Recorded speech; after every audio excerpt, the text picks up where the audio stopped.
بالله من الشيطان الرجيم بسم الله الرحمن الرحيم والفجر وليال عشر فرماتے ہیں مجھے فجر کی قسم، فجر کا جو وقت ہوتا ہے، فجر کے بعد صبح کے کرنے نمودار ہوتا ہے، یہ لوگ اٹھ کر تہجد ادا کرتے ہیں، نماز کی تیاری کرتے ہیں، یہ بڑا مبارک وقت ہوتا ہے۔ اللہ پاک اپنے بندوں کی طرح متوجہ ہوتے ہیں اور یہ لوگ بھی ولیال عشر، 10 راتوں کی قسم۔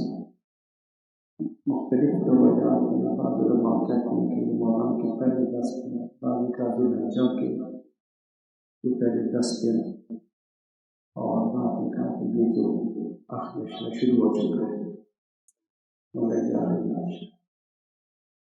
اللہ تبارک و تعالیٰ کسی چیز کی علمیت جب بتانا چاہتے ہیں نا، قادر ہے اللہ خالق ہے، جس کی چاہے تو بعد علماء نے جو متفق علیہ بات لکھی ہے وہ یہ ہے کہ اللہ کون سی چیز کی قسم کھاتے ہیں جس چیز کا وزن ہوتا ہے اور اپنے بندوں کے سامنے اس کی اہمیت ظاہر کر دیتے ہیں۔ والشفع والوتر، جفت اور طاق کی قسم۔ اب جفت اور طاق ایک مستقل مضمون ہے، اس پر بہت ساری روایات ہیں، اور زیادہ تر یہ ہے کہ یہ جو رمضان المبارک کے 22ویں 24ویں 26ویں یہ والشفع یہ جفت ہے، اور 21 23 25 27 29 یہ طاق ہے۔ اور بعض علماء نے خلاصہ میں یہ بھی لکھا ہے کہ والشفع سے ساری مخلوق ہے اور وقت سے مراد خود اللہ ہے، اللہ پاک ایک ہے، اکیلا ہے، اس کو کوئی شریک نہیں۔ ان نمازوں میں جس میں 2 رکعت کر کے یا 4 رکعت کر کے ہم پڑھتے ہیں یہ جفت ہے۔ جو 3 ہم پڑھتے ہیں، جیسے 3 وتر ہیں، 3 فرض ہیں، یہ جو 3 وتر کا میں نے نام لیا نا، اس کو ہم کہتے ہیں وتر ہیں کہ طاق ہوتا ہے۔ ابھی 3-4 دن پہلے حضرت قاری عبدالرحمن السدیس حرم کے اندر جب انہوں نے 20 رکعت نماز تراویح مکمل ہو گئی تو انہوں نے اعلان کیا کہ آج ہم 3 وتر پڑھیں گے۔ 2 رکعت پڑھ کے نا ایک اور پھر پڑھتے ہیں نا، اب بنتے وہ بھی 3 ہی، اس کی روایت ہے۔ تو کوئی ہمارے ساتھ ہی نا پریشان ہو جاتے ہیں، کہتے ہیں وہ کہنے میں ایک پڑھتے ہیں، لیکن انہوں نے کہا کہ جو امام ابو حنیفہ رحمۃ اللہ علیہ کہ معتقدین جس پہ عمل کرتے ہیں 3 وتر والی وہ روایت بھی ہے، اور آج ہم اس پہ عمل کریں گے۔ تو الحمدللہ جس طرح ہم تراویح میں وتر پڑھتے ہیں اس طرح سے انہوں نے پڑھایا ہے، یہ جمہوری مسلمانوں کی۔ اللہ پاک مزید اتفاق اور اتحاد نصیب فرمائے۔ تو یہ الحمدللہ ہمارا یہ ہوتا ہے کہ قرآن اور حدیث کی بات ہے، کبھی انجانے دوستوں کے ساتھ جب ہمارا معاملہ پڑ جاتا ہے نا تو سرے سے انکار ہی کر دیتے ہیں، اور اس انکار کا پھر یہ اس طرح کی جب کوئی چیز آتی ہے تو پھر ہمیں بہت خوشی ہوتی ہے الحمدللہ۔ تو بہرحال والشفع والوتر، جفت اور طاق کی قسم، واللیل اذا یسر، اور رات کی جب جانے لگے۔ اب بعض علماء نے کہا یہ کوئی بھی رات، بعض نے کہا شب قدر کی رات، بعض نے کہا کہ یہ جو خاکوں کی قیمتی راتیں ہیں جیسے ہم نے ان کی رات۔ حل فی ذالک قسم لذی حجر، ہم نے کیا کیا ان لوگوں کے ساتھ، یعنی وہ لوگ جو اللہ کا اس کے نبی کا دین کا راستہ روکتے تھے، تو ماضی کی جو قومیں تھی نا ان کو، تو پھر اللہ تبارک و تعالیٰ قسمیں کھا کر سامنے مخاطب مشکل مکہ تھے کہ دیکھو تم بھی اس لسٹ میں آ رہے ہو، تم میرے نبی کے مقابلے میں کھڑے ہو رہے ہو اس دین کا راستہ روکنے کے لیے، تو دین کا راستہ نہیں روکے گا۔ جس طرح پانی کے آگے کوئی باندھ نہیں باندھ سکتا، باندھ باندھے تو اس کو پانی بہا کے لے جاتا ہے، اس طرح یہ دین اسلام کی ایک دریا اور سمندر کی طرح ہے، تب تم اس کے سامنے رکاوٹیں ڈالو گے تو پھر بہہ جاؤ گے۔ چلو اللہ تعالیٰ کہتے ہیں آؤ ہم تمہیں مثالیں دیتے ہیں۔ الم تر کیف فعل ربک بعاد، کیا تمہارے پاس یہ بات نہیں آئی کہ کیا کیا آپ کے رب نے قوم عاد کے ساتھ؟ یہ بعض علماء نے لکھا ایک تو عاد یہ ہے جس کے قرآن پاک میں واقعہ بیان ہوتا ہے، ایک اس سے پہلے اس کو کہتے ہیں عاد اولا۔ اب اس میں علماء نے بہت سارے نام بتائے، شجر نسب کا ذکر کیا، اس کا اتنا فہم نہیں ہے۔ فرمایا کیا کیا آپ کے رب نے قوم عاد کے ساتھ ارم ذات العماد، وہ جس ارم کی شاخ، ارم جو تھا نا ان کا جد امجد کا بڑا کوئی نام تھا، بعض کہتے ہیں علاقے کا بھی نام تھا، بعض کہتے ہیں ان کے جو اول دار سے بڑے تھے، پھر اس کے آگے سے دو بیٹے اولا اور اخرا بنے، یہ اس سے تو فرمایا ارم ذات العماد، اس ارم کی بات کر رہے ہیں جو ستونوں والے تھے، ستونوں والے۔ اس میں دو قول ہیں، ایک یہ ہے کہ یہ جس مسجد کے ستون آپ کو نظر آتے ہیں اس طرح ستونوں کی طرح لمبی ان کی ہائٹ ہوتی تھی، لمبے قد ہوتے تھے،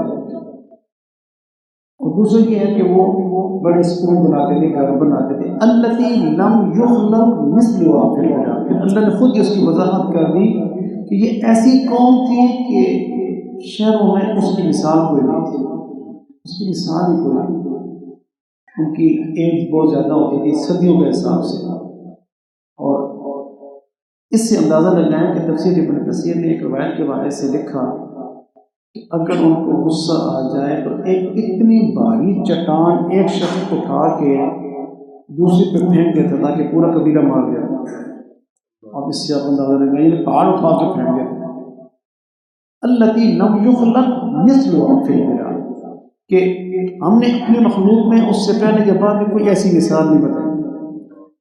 وَثَمُودَ الَّذِينَ جَابُوا الصَّخْرَ بِالْوَادِ، اور وہ قوم سمود کہ جو پہاڑوں کو تراشتے تھے، پہاڑوں کے درمیان میں جا کے نا اپنے قلعے اور محل بناتے تھے، وہ فرعون ذی الاوتاد، اور فرعون مخ والا، اللہ اس دور میں جو بھی بادشاہ بنتا تھا نا اس کا لقب فرعون ہی ہوتا تھا، لیکن یہ اس فرعون کی بات ہو رہی ہے جو موسیٰ علیہ السلام کے مقابلے میں فرعون آیا تھا، اس کی بیوی نے حضرت آسیہ نے اسلام قبول کر لیا تھا، اور یہ اسلام قبول کرنے والوں کو نا مخیں لگاتا تھا، بعض کہتے ہیں اس کا مشغلہ تھا، مخلوں کے ساتھ اس نے کوئی کھیل کھیلتا تھا، لیکن بہترین قول جو ہے وہ یہی ہے کہ جو مسلمانوں پر نیک لوگوں پر ظلم کرتا تھا ان کے ہاتھوں میں میخیں گاڑتا تھا، کیلے گاڑتا تھا، پاؤں میں گاڑتا تھا۔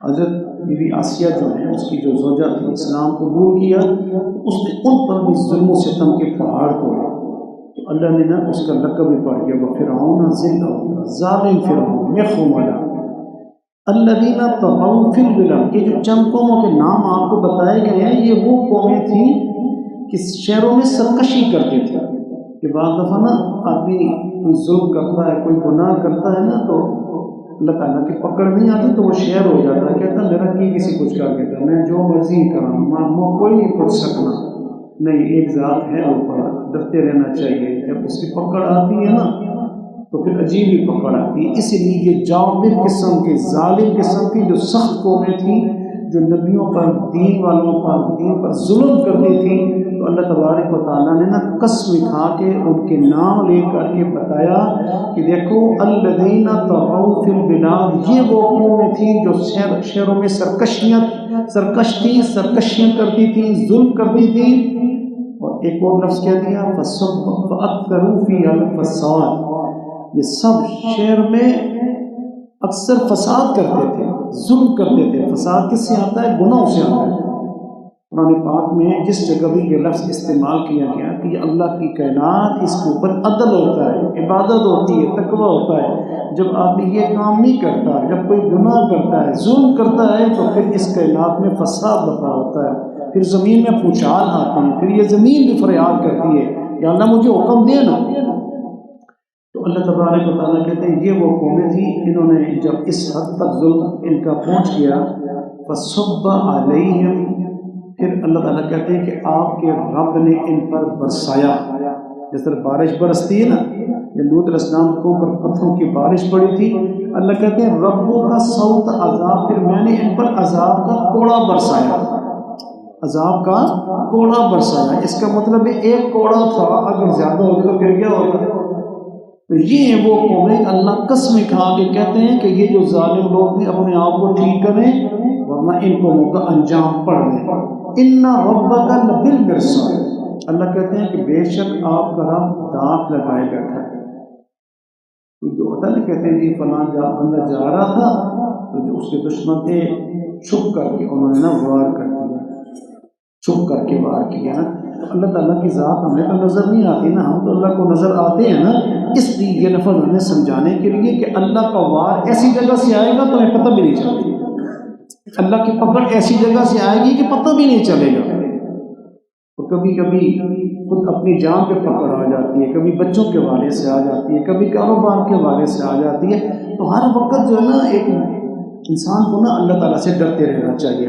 اب اللہ تعالیٰ مثالیں دیتے ہیں. فَأَمَّا الْإِنسان، انسان کا جی عالم ہے کہ ہم اس انسان کو آزماتے ہیں. اذا مبتلاه، جب اس کو اس کا رب آزماتا ہے، فَأَكْرَمَهُ وَنَعَمَهُ، اس کو عزت دیتا ہے، اس کو نعمتیں دیتا ہے، اس کو صحت دیتا ہے، اس کو زندگی دیتا ہے، اس کو بچے دیتا ہے، اس کو گھر دیتا ہے، اس کو جاب دیتا ہے، ٹھیک ہے جی، اس کو اور دنیا کی ترقیاں اور عزتیں شہرتیں دیتا ہے. تو فَيَقُولُ رَبِّ أَكْرَمَنِ، شکر گزار ہونا چاہیے نا. کہتا میں نے تیزی کی تھی، میں تھا ہی اس قابل کہ مجھے یہ عزت ملے. فَيَقُولُ رَبِّ أَكْرَمَنِ، مجھے میرے رب نے عزت دی.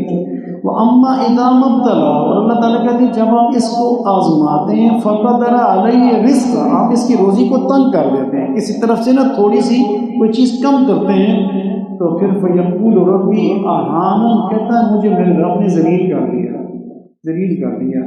الغرض یہاں پہ ایک سوال مقدر کا جواب ہے کہ بعض لوگ یہ سمجھتے ہیں نا کہ دنیا میں کسی آدمی پر حالات اچھے ہیں تو پنجابی میں کہتے ہیں سمجھو کہ میرے کو میرا رب راضی ہے، اور کسی نقطے پر تکلیفیں ہوں تو سمجھو کہ اللہ یعوذ باللہ اسیابی پنجابی کی طرف سے نہیں خدا خوار ہے، اس کا خدا نہیں پکڑ آئی. تو یہ ایسی بات نہیں ہے. اللہ کہتا ہے یہ جو تو نے جو ہے نا ایک پیمانہ بنا لیا ہے، اس طرح اللہ تعالیٰ کی طرف سے یہ نہیں ہے. اب سب سے زیادہ حضرات انبیاء علیہ السلام نے اللہ کے دین کے لیے تکلیفیں اٹھائی ہیں، سب سے زیادہ آزمائشیں ان لوگوں پر آئی. پھر ان کے بعد جو ان کے ماننے والے تھے اولیاء اللہ تھے، صحابہ تھے، سب سے زیادہ تکلیفیں ان پر آئی ہیں.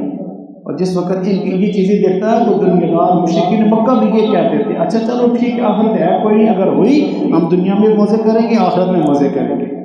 تو یہ جب بعض دفعہ جس آدمی کو صبر اور شکر کا پتہ نہیں نہ ہوتا وہ یہی کہتا ہے، کہتا ہے اللہ بڑا راضی ہے. گناہ بھی کرنا ہوتا ہے اور نعمت ہوتی ہے، اللہ بڑا راضی ہے. اور پھر جب ذرا سی کوئی آزمائش آ جائے تو پھر کہتا ہے ساری تکلیفیں ہی وہاں آ جاتی ہیں. اللہ تبارک و تعالیٰ فرماتے ہیں کلا، ہرگز ایسا نہیں ہے جو تو نے پیمان بنایا، بل لا تکرمون الیتیم، بلکہ تو ایسا ہے کہ اللہ نے تیرے اوپر اچھے نام بھیجے ہیں تو تو یتیموں کو عزت نہیں دیتا. تو آج بھی اگر غور کریں نا یتیموں کے ساتھ کیا کیا جاتا ہے، جیسے مبارکہ میں آتا ہے کہ سب سے بہترین روزی اور برکت والی روزی وہ ہے کہ جس گھر میں کوئی یتیم بچہ ہو اور کما کر کے سب سے پہلے اس کو کھلائے جائے، اس کو عزت دی جائے.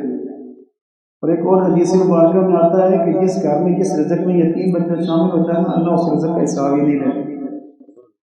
تو یتیموں کا بہت خیال رکھا کرو، خاص کر آج کل کے دنوں میں.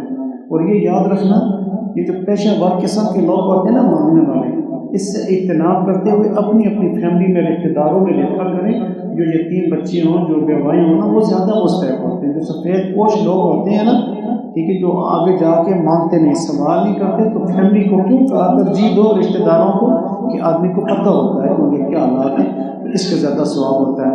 وَلَا تَحَاضُونَ عَلَىٰ طَعَامِ الْمِسْكِينِ، اور وہ لوگوں کو نا کھانا کھانے کی ترغیب بھی نہیں دیتا، غریبوں کو مسکینوں کو خود بھی نہیں کھلاتا، جو کھلاتے ہیں ان کو بھی اچھا نہیں سمجھتا، یعنی ان کو بھی بعض دفعہ اپنے عمل سے روکتا ہے. وَتَأْكُلُونَ التُّرَاثَ أَكْلًا لَمًّا، اور ڈھیروں مال غریبوں کا کھاتا ہے. ایک دوسرے لفظ بھی کہہ دیتا ہوں، وَتَأْكُلُونَ التُّرَاثَ، تم کھاتے ہو مال کو سمیٹ کر، جمع کر کے، بہنوں کا مال. ماں باپ فوت ہو گئے، بھائی کے حصے میں یا بھائیوں کے حصے میں جائیداد میراث آ گئی، بہنوں کی شادی ہو گئی، اور وہ جو میراث تھی جمع کی ہوئی ہے اور خود کھانا ہے، بچوں کو کھلانا ہے، یہ آرام ہے اور بہنوں کو نہیں دیتا. اس لیے فرمایا وَتَأْكُلُونَ التُّرَاثَ أَكْلًا لَمًّا. مسئلہ بیان کر چھوڑا ہے نا. ان کو کوئی عورت مطالبہ کرے آخر استاد ماں میرا بڑا حصہ نہیں دینا، اس کو تو گل آکھ سکنا کہ استاد جی کھول کے مسئلہ دسا ہے نا. اس لیے پیارے ساتھیوں، اگر چاہتے ہو روزہ قبول ہو جائے، عبادت قبول ہو جائے، تو اس کے لیے جو دوسروں کا حق نہ دے دو، کھلے دل کے ساتھ دے دو، اور پھر دیکھو اللہ پاک کیسا عطا کرتے ہیں، کیسے سکون عطا کرتے ہیں۔ پھر فرمایا وَتُحِبُّونَ الْمَالَ حُبًّا جَمًّا، تم محبت کرتے ہو مال کے ساتھ۔ ویسے تو مفسرین اور میں نے کیا، میں اپنی زبان میں آپ کو بتاتا ہوں، ٹکا کے محبت کرتے ہو، جما کے محبت کرتے ہو، ایسی محبت کرتے ہو کہ پتہ بھی نہیں لگتے ہو کدھر رکھے ہوئے گن گن کے۔ وَتُحِبُّونَ الْمَالَ حُبًّا جَمًّا، کلا ہرگز نہیں، ہرگز نہیں۔ اللہ کہتے ہیں اِذَا دُکَّتِ الْأَرْضُ دَکًّا دَکًّا، یہ زمین، یہ پہاڑ، یہ جو بڑے بڑے پلازے، یہ سب ریزہ ریزہ ہو جائیں گے بالکل۔ اللہ کہتے ہیں اس کو چٹی اور میدان بنا دیں گے۔ قیامت کے دن ہوگا نا جب اسرافیل علیہ السلام سود پھونکیں گے نا دوسری مرتبہ، یہ زمین بالکل چٹی اور میدان ہو جائے گی۔ اور پھر کہا وَجَاءَ رَبُّكَ، پھر آئے گا آپ کا رب آئے گا۔ جیسے حدیث میں نا آپ کے پیچھے سنا وَيَوْمَ تَشَقَّقُ، آسمان پھٹے گا کھلے گا، اللہ کا نزول ہوگا۔ قرآن پاک کہتا ہے وَالْمَلَكُ صَفًّا صَفًّا، فرشتے آئیں گے قطار اندر قطار آئیں گے۔ اور پھر کہا کہ وَجِيءَ يَوْمَئِذٍ بِجَهَنَّمَ، جہنم کو لایا جائے گا، جہنم کو۔ ایک حدیث مبارکہ میں آتا ہے کہ جو لوگ نیک ہوں گے نا ان کو 70 سال پہلے، 70,000 سال پہلے جنت اتنی دور ہوگی تو ان کو جنت کی خوشبو آنی شروع ہو جائے گی۔ لیکن یہ جو لوگ ہوں گے جن میں کسی کا حق مارا ہوا ہوگا، یہ جنت کی خوشبو بھی نہیں سن سکیں گے۔ اور جہنم ایک گردن کی طرح اتنی دور ہوگی، وَجِيءَ يَوْمَئِذٍ بِجَهَنَّمَ، جہنم کو لایا جائے گا۔ اور جس وقت جہنم آئے گی یومئذ یتذکر الانسان وانى له ذکر، اس دن پھر انسان نصیحت حاصل کرے گا۔ انسان کہے گا وہ یہ واقعی یہ تو جہنم حق ہے، یہ تو سچ ہے۔ اور اس وقت وہ جہنم کا اتنا غصہ ہوگا، وہ چاہے گی کہ میں ان کو ایسے ابھی اگل لوں، ابھی میں ان کو اٹھا لوں۔ وانى له ذکر، اب تو نصیحت حاصل کرتا۔ یقول یا لیتنی، کہے گا ہائے میری بدبختی، ہائے افسوس، قدمت لحیاتی، میں نے اس زندگی کے لیے، اس دن کے لیے کچھ تیار ہی نہیں کیا۔ اللہ تبارک و تعالیٰ کہتے ہیں فَيَوْمَئِذٍ لَا يُعَذِّبُ عَذَابَهُ أَحَدٌ، اس دن ہم ایسا عذاب دیں گے کہ اس سے پہلے ہم نے کبھی کسی کو ایسا عذاب دیے نہیں۔ ڈرتے رہنا چاہیے۔ اللہ تعالیٰ رمضان کے اس مبارک مہینے میں جس میں اللہ تعالیٰ کہتے ہیں کہ ہم جہنم سے بری کرتے ہیں، جہنم سے خلاصی کرتے ہیں، اس قسم کی آیات جب ہم سنیں تو دعا یہ کریں کہ یا اللہ واقعی یہ ہماری بدعمالیاں تو ایسی ہیں، تو بس اپنی رحمت والا معاملہ فرما اور تو ہمیں جہنم سے بری فرما۔ اس لیے جو آخری اشرا ہے اس میں یہ دعا کثرت کے ساتھ مانگیں، فقنا عذاب النار وقنا عذاب النار اللہم اجرنا من النار، یا اللہ ہمیں جہنم کی آگ کے عذاب سے بچا۔ تو یہاں پر بھی یہی کہا گیا ہے کہ ہم ایسا عذاب دیں گے۔ پھر فرمایا کہ وَلَا يُوثِقُ وَثَاقَهُ أَحَدٌ، پنجابی میں کہتے ہیں نا کہ ایسی نت نئی سزائیں، ایسے باندھا گیا نا کہ تمہیں پتہ نہیں چلے گا کیسے باندھا اور کیسے سزا ہو رہی ہے۔ لیکن جو نیک لوگ ہوتے ہیں ان کی جب موت کا وقت آتا ہے تو ان کے پاس فرشتہ آتا ہے اور آ کر کے کہتا ہے یا ایتھا النفس المطمئنہ، اے نفس مطمئنہ، اے نفس مطمئنہ۔ مطمئنہ نفس کون سا ہوتا ہے؟ جس نے گناہ کی نہیں ہوتے اور کیے ہوتے ہیں نا تو وہ اللہ تعالیٰ سے بخشوا چکا ہوتا ہے، جیسے آپ کو اللہ نے بھی موقع دیا ہے، بخشوا لیتا ہے۔ اور جو حق اگر ہوتا ہے تو وہ ادا کر دیتا ہے، کسی کا حق نہیں چھوڑتا، تو اس کو پھر اطمینان ہو جاتا ہے، پھر سکون ہوتا ہے، پھر یہ رب کی طرف سے اس پیغام کا انتظار کرتا ہے، جو فرشتہ لاتا ہے وہ آ کے سلام پہنچاتا ہے، وہ پھر آخری وصیت کرتا ہے، آخری خواہش پوچھتا ہے، پھر نیک لوگ بتاتے ہیں اچھا میں سجدے میں جاتا ہوں یہ کر لو۔ تو یہ پیارے ساتھیوں نفس مطمئنہ، نفس امارہ کے بارے میں پہلے تفصیل بتا چکا ہوں، نفس لوامہ کے بارے میں بتا چکا ہوں۔ اب اللہ کرے کہ ہمارا جو نفس ہے وہ نفس امارہ ہی ہے، ہمیں برائی کو حکم دیتا ہے، ہمیں برائی پہ لگائی رکھتا ہے۔ رمضان میں کچھ کوشش کرنے والوں کو اللہ تعالیٰ نفس لوامہ بنا دیتے ہیں کہ یہ تھوڑا سا جو ہمیں ماحول ملتا ہے اس میں ہم ذکر کرتے ہیں تو یا جب بھی آیتیں سنتے ہیں تو خیال پیدا ہوتا ہے یا اللہ غلطی ہو گئی، یا اللہ یہ گناہ ہو گئے۔ اب دعا مانگے نا تو یا اللہ ہم اب ان گناہوں کا نا ازالہ بھی کرنا چاہتے ہیں، ابدار کو حق بھی دینا چاہتے ہیں، بس تو ہی مدد فرما۔ جب یہ کرتا ہے تو پھر اس نفس لوامہ کی وجہ سے جو گناہ ہوتے ہیں وہ معاف ہوتے ہیں، نیکیاں قبول ہو جاتی ہیں اور پھر اللہ حق کی ادائیگی کو بھی آسان ہی کر دیتے ہیں، اور پھر یہ نفس مطمئنہ بن جاتا ہے۔ جب اس کی موت کا وقت آتا ہے تو فرشتہ آ کے یہی کہتا ہے چل چل نفس مطمئنہ کہ تو اطمینان میں ساتھ تھا، تیاری کر چکا تھا، تیرا رزلٹ بھی ٹھیک ہے، نمبر بھی تیرے اچھے ہیں، ارجعی الی ربک، چل جا اپنے رب کی طرف، تجھے رب کی طرف سے بلاوا آیا ہے، راضیۃ مرضیہ، وہ تجھ سے راضی ہے اور تو اس سے راضی ہو جا. یعنی تو نے جو باتیں کی ہیں نا، یہ تھکا ہے، تھوڑی سی کوشش کی ہے، رمضان کی راتوں میں تو تھکا ہے، تو دن کا تھکا ہونے کے باوجود تو قرآن کے لیے کھڑا رہتا تھا، تو نے آ کے مسجد میں اعتکاف کرنا شروع کر دیا. اب یہ تیری نیکیاں نا اللہ نے قبول کرنی ہے، راضیۃ مرضیہ، وہ تجھ سے راضی ہو گیا. اب اس کے بدلے میں وہ جو تجھے انعام دینے والا ہے تو اس سے راضی ہو جائے. فادخلی فی عبادی، چل اللہ پاک فرماتے ہیں نیک بندوں میں شامل ہو جا، نیک بندوں میں داخل ہو جا. نیک بندوں کے داخلے کی دعا حضرت انبیاء نے کی ہے. حضرت یوسف علیہ السلام کی دعا، دیگر انبیاء کی دعاؤں کا ذکر ہے. توفنی مسلما والحقنی بالصالحین، یا اللہ مجھے مسلمانوں میں موت دینا اور نیک لوگوں میں شامل کرنا. کیا پتہ اب ایک آدمی ہے امریکہ گیا ہوا ہے یا اور کسی کافروں کے ملک میں گیا ہوا ہے، موت کا تو وقت ہے، بتا کے تو نہیں نہ آتا، کیا پتا کسی کافروں کی کمپنی میں کام کر رہا ہے، موت آ گئی ہے، یا سفر کرتے ہوئے کسی کو پتہ ہی نہیں، اب وہاں پہ مسلمان تھے ہی نہیں، کافر ہی تھے، کافروں نے پکڑا لے کے دبا دیا، تو یہ بہت مسلمانوں کی طرح نہ ہوئی ہے نا. اس لیے توفنی مسلمہ، یا اللہ مجھے ان نمازیوں میں نیک لوگوں میں موت دینا کہ میں مروں تو مجھے کفن پہنائیں، میرا جنازہ کریں، مجھے نیکی کی جو مسلمانوں کا طریقہ ہے سنت کے اس کے مطابق مجھے دفنائیں.